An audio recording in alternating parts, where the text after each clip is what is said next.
Salut tout le monde, alors je suis de retour à Mount Barney, la montagne que j'avais montée la dernière fois. Bon, on était allé en haut de donc cette montagne, on avait un gros nuage avant le lever de soleil, donc on n'avait pas pu faire beaucoup de photos. Mais là je suis de retour et on va rester en bas de la montagne pour essayer de faire de la photo de Voie lactée. Alors je n'ai encore pas fait beaucoup ici en Australie, mais là c'est pas mal. En fait à 3 h du matin, on devrait avoir la Voie lactée très horizontale par rapport à ce que j'ai d'habitude. Et très horizontale comme ça là. Et avec la lune qui devrait donc être à l'opposé, avec juste un petit quartier de lune qui devrait illuminer ma montagne, donc ça peut être assez sympa. Là on s'est juste arrêté sur le bord de la route avant d'arriver au parking qui va nous emmener un peu après 1 heure de marche qu'on va faire je pense dans la nuit, donc jusqu'à notre campement. Et en fait ce que j'ai vu là, c'est qu'il y a 3 arbres qui sont illuminés. Je pense pas que vous pouvez les voir, mais 3 arbres qui sont illuminés au fond de la vallée là, sur la crête. Et derrière il y a la montagne Mount Barney. Ce que j'ai fait, j'ai zoomé très fort pour avoir ces arbres et la montagne en noir derrière. Juste aller poser la tente et on va attendre 2 h du matin pour faire de la photo de Voie lactée.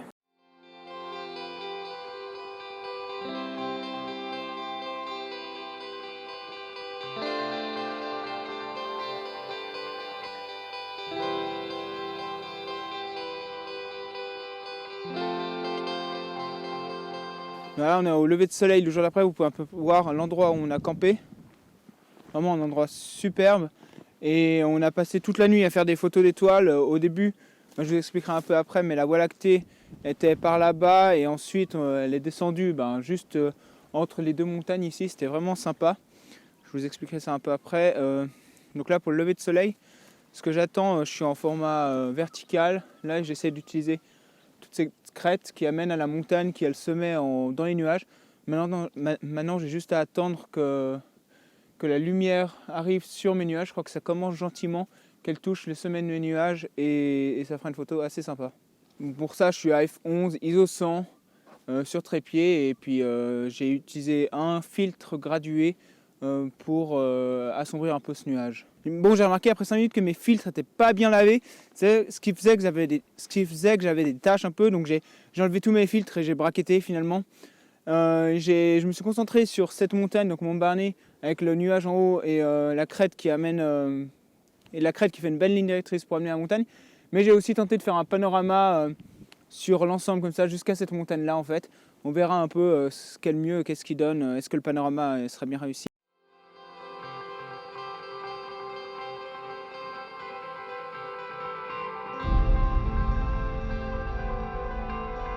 Donc maintenant je vais vous expliquer, parce que le but ici c'était surtout de venir faire la photo d'étoiles. Et donc la photo d'étoiles, moi j'avais vu, je voulais vraiment une Voie lactée avec Mount Barney en fond. Et j'ai remarqué que le matin, la Voie lactée est très, très plate, ce que j'ai pas souvent ou jamais eu en Europe.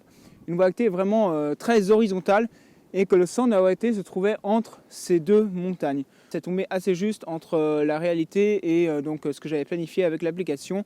Le centre de la Voie lactée était bien entre les 2 montagnes.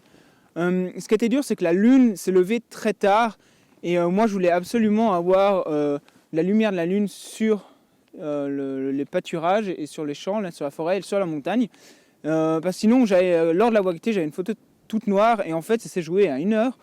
À peu près, la lune est sortie, il y avait encore la Voie lactée, mais le temps qu'elle monte assez haut pour illuminer, il n'y avait plus la Voie lactée, ce qui fait que j'ai gardé mon trépied vraiment dans la même position. Je vais mettre ensemble 2 photos, une avec la Voie lactée et l'autre avec mon premier plan illuminé par la lune.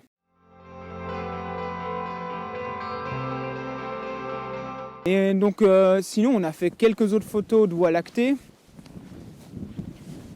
On a profité des premières heures pour faire la tente illuminée. Donc de nouveau il n'y avait pas de lune, donc tout est noir autour de la tente, mais la tente ressort pas mal.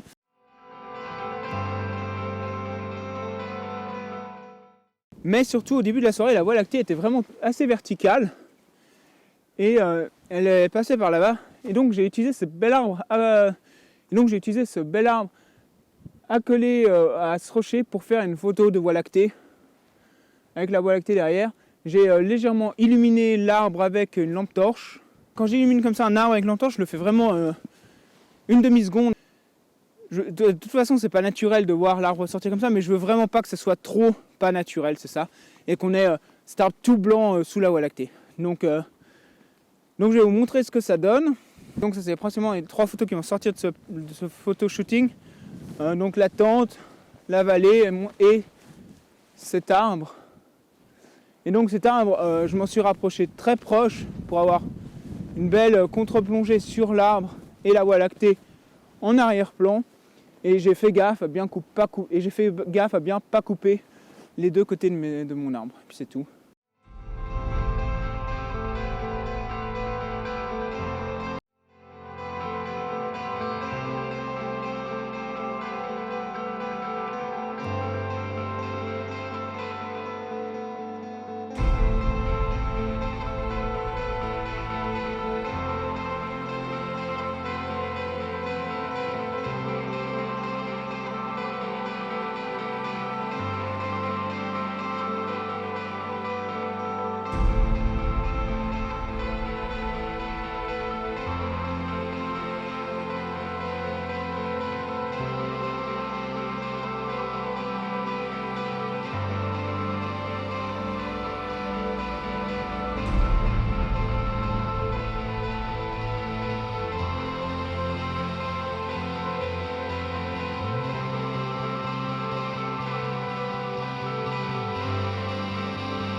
Et ouais, vraiment, c'est un de mes endroits préférés ici.